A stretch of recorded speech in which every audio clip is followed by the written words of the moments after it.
In nomine Patris, et Filii, et Spiritus Sancti. Amen. Veni Sancte Spiritus, repletuorum corda fidelium, et tui amoris in ei signem accende. Emite Spiritum tuum, et creabuntur, et renovabis faciem terre. Oremus. Deus qui corda fidelium, Sancti Spiritus illustratione docuisti, da nobis in eodem Spiritu recta sapere, et de eius semper consolatione gaudere. Per eundem Christum Dominum nostrum. Amén. Dios y Señor mío, yo creo firmísimamente que estás aquí presente. Os adoro, Dios mío, con todo el rendimiento y afecto de mi corazón, y os pido humildemente perdón de todos mis pecados. Os ofrezco, Señor y Padre mío, esta meditación y espero me concederéis las gracias que necesito para hacerla bien. A este mismo fin acudo a vos, Virgen Santísima, Madre mía, ángeles y santos, para que intercedáis por mí y me alcancéis lo que he menester para hacer con fruto esta meditación. Amén. El Evangelio de la misa de este día es de San Juan, capítulo 8. En aquel tiempo dijo Jesús a las turbas de los judíos: Yo me voy y me buscaréis y moriréis en vuestro pecado. Donde yo voy, vosotros no podéis venir. Decían pues los judíos: ¿Se matará acaso él mismo, pues que dice, donde yo voy, vosotros no podéis venir? Y él les decía: Vosotros sois de acá abajo, yo he venido de lo alto. Vosotros sois de este mundo y yo no pertenezco a este mundo. Por esto os he dicho que moriréis en vuestros pecados, porque si no creyereis que yo soy, moriréis en vuestro pecado. Decíanle pues: ¿Tú quién eres? Jesús les respondió: El que es antes de todas las cosas y que habla con vosotros. Muchas cosas tengo que decir de vosotros y sobre qué condenaros, pero el que me ha enviado dice siempre la verdad, y lo que yo publico en el mundo es lo que he aprendido de él. Y no conocieron que era Dios a quien llamaba a su Padre. Díjoles pues Jesús: Cuando viereis exaltado al Hijo del Hombre, entonces conoceréis que yo soy, y que nada hago por mí mismo, sino que digo las cosas como el Padre me las ha enseñado, y el que me ha enviado está conmigo y no me ha dejado solo, porque yo hago siempre aquellas cosas que le agradan. Meditación. Punto primero. Considera que el vivir en el pecado es la desgracia más funesta, pero que el colmo de todas las desgracias es el morir en el pecado. El pecado sin la muerte es un gran mal, y hablando con propiedad, es el único mal que se debe temer. Pero este mal no excluye la esperanza de todo bien. Puede aún servir de materia a las virtudes más excelentes. Puede ser, como lo ha sido en muchos grandes santos, el motivo de la penitencia más asombrosa. Mas el supremo mal es el pecado con la muerte. El pecado imprime a la muerte el carácter de su malicia. La muerte pone el último sello a la impenitencia del pecador. El pecador hace a la muerte para siempre funesta. ¡Qué consecuencia tan terrible! La muerte hace al pecado para siempre irremisible. ¡Qué suerte más triste y más espantosa! La muerte en el pecado extingue todo rastro de esperanza. Ya no hay gracia que pedir, no hay cielo que esperar, no hay Salvador a quien implorar, no hay misericordia en que confiar. La ternura maternal de María con los pecadores, la compasión de la Iglesia con sus hijos, el precio infinito de la sangre de Jesucristo. Todo se extingue, todo cesa, todo es perdido para el pecador por la muerte en pecado. La impenitencia final le arroja para siempre de la asamblea del pueblo de Dios y borra su nombre del libro de la vida. Por la muerte en el pecado la divina justicia imprime en el desgraciado un carácter indeleble de reprobación. Los demonios forman su pueblo, el infierno es su morada eterna. El fuego y todos los tormentos son su herencia, la rabia y la desesperación su pasión dominante, la condenación su destino y su suerte. Impenitencia final, muerte horrorosa en pecado, cuán espantosa eres. He aquí, sin embargo, la suerte de casi todos los que viven en delicias, de esos libertinos aturdidos, de esos grandes del mundo tan poco cristianos, de esas mujeres sin religión, de esos pecadores que trasladan a la muerte su conversión y su penitencia. Morir en desgracia del príncipe, en el polvo, en el abandono. Morir poseído de la tristeza, en la infamia misma, entre los dolores es un mal grande. Pero no es sin recurso ni sin consuelo si no se haya unido con el pecado y la muerte. Pero la muerte en el pecado, la muerte con el pecado, la muerte como sucede muchas veces por el pecado. Buscad, imaginad una desolación, una desgracia más espantosa. Y se teme hoy, oh mi dulce Jesús, ¿se teme mucho este tremendo mal? Punto segundo. Considera que en el momento que se muere en pecado, todo el mal que se ha hecho se hace eterno en sus castigos y en su malicia, y todo el bien que se había hecho queda perdido y eternamente olvidado. Acciones de probidad, servicios hechos, limosnas distribuidas, actos de religión, porque al fin no es uno ateo. Ayunos, oraciones, buenas obras, rango de cualidad, nombre de distinción, talentos, gloria, mérito, todo muere, todo queda aniquilado en el pecador que muere impenitente. El tesoro de las misericordias queda cerrado para él, la fuente de ellas queda seca. Jesucristo olvida, por decirlo así, la cualidad y el nombre de Padre, de Salvador, de Rey, para tomar eternamente la severidad de juez, de Dios irritado, de Dios de venganza.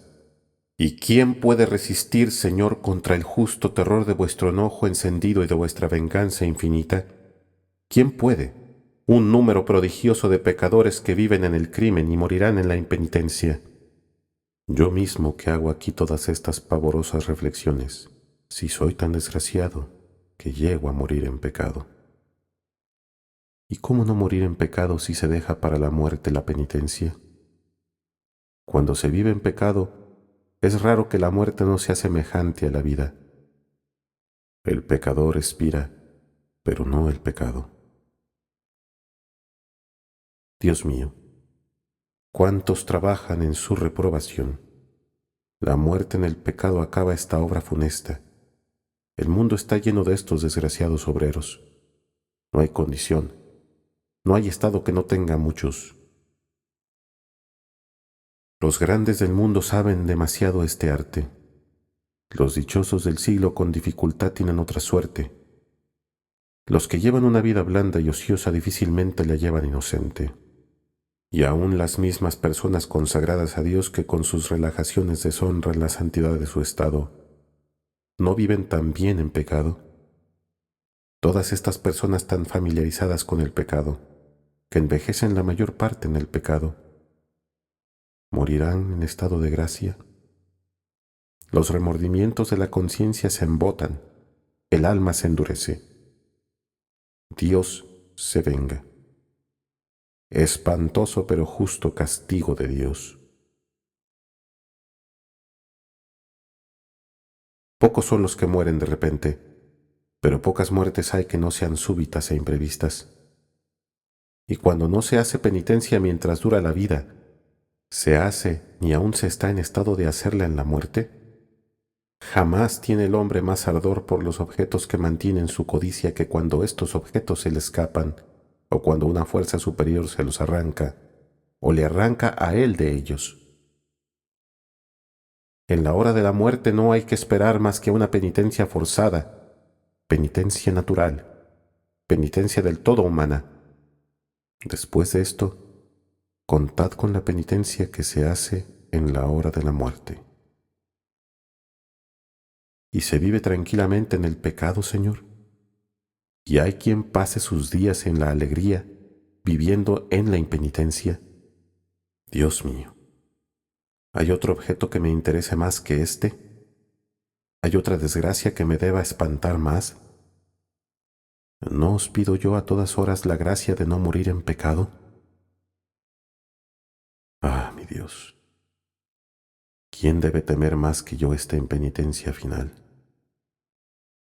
Desde ahora comienzo ya mi penitencia, mi dulce Jesús, y espero con vuestra gracia tenerla hecha antes de morir. Ah, que el tiempo de venganza llega y se apresura, y el día funesto en que el pecador muere impenitente no está muy lejos. ¿Quién nos asegura? No son, Señor, los que mueren en el pecado los que cantarán vuestras alabanzas, sino los que viven todavía, y que como yo comienzan hoy mismo a glorificaros. Propósitos. ¿Queréis evitar la desgracia de la impenitencia final? Haced penitencia durante la vida y no la remitáis jamás para la muerte. ¿Es acaso tiempo de convertirse o de reformarse cuando se va a dejar de vivir? ¿Es tiempo de pensar en ser hombre de bien cuando se comienza cuasi a no ser ya hombre? ¿Es tiempo, en fin, de hacer penitencia cuando se va a morir? ¿Es Dios entonces el objeto y el motivo de aquellos temblores, de aquellos sentimientos y de aquellas lágrimas, que el puro temor de los suplicios y la espantosa vista del peligro arrancan de los corazones más endurecidos y menos penitentes? Qué desgracia y qué señal más visible de reprobación si, después de haber escuchado todo esto, dejáis para la muerte vuestra conversión y vuestra penitencia. Judas reconocía su crimen a la hora de la muerte. Antíoco lloraba, prometía, se afligía en la última hora, y los dos murieron impenitentes. O tenéis necesidad de convertiros o de reformaros. No os contentéis con determinaros a la conversión o a la reforma. No sería tal vez la primera vez que lo habéis hecho. Determinaciones ineficaces e ilusorias en materia de conversión y de reforma. La práctica debe ser la determinación.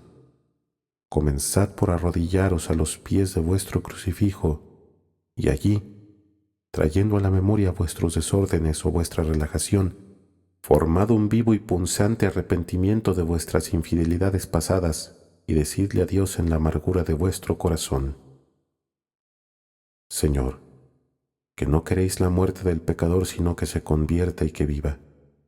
Haced que este día sea el de mi perfecta conversión, de la reforma de mis costumbres y de mi penitencia.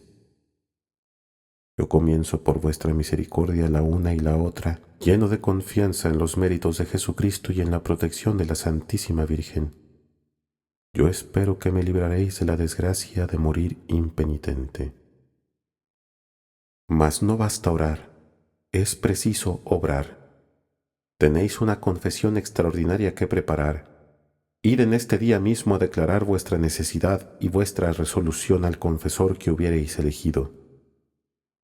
Comenzad inmediatamente vuestra reforma, cercenando cierta superfluidad de adornos, cierta demasía de delicadeza. Comenzad por quemar ciertos libros, quitar ciertas pinturas, volver a tomar ciertos aires de modestia, ciertas prácticas piadosas de que os habíais dispensado. Haced hoy alguna penitencia o mortificación corporal, alguna obra de misericordia o alguna limosna. Los pobres presos están muy abandonados y no están en estado de llegar a representaros sus necesidades y miserias. Otro tanto puede decirse de ciertas familias vergonzantes, cuyas miserias son tanto más sensibles cuanto que son menos conocidas. Estos preludios de conversión y de reforma son como las arras de una perseverancia cristiana, y alejan de vosotros la muerte en el pecado. Cuando supiereis algún accidente funesto o la muerte de alguna persona conocida, tened cuidado de deciros a vosotros mismos: no hay desgracia alguna en la vida sin recurso y sin remedio. Ningún mal hay irremediable sino la muerte en el pecado. Os doy gracias, Dios mío, por los buenos pensamientos, afectos e inspiraciones que me habéis comunicado en esta meditación. Os ofrezco los propósitos que en ella he formado, y os pido gracia muy eficaz para ponerlos por obra, y a este fin os suplico a vos, María, Madre mía, ángeles y santos de mi devoción, que intercedáis por mí y me alcancéis esta gracia. Amén.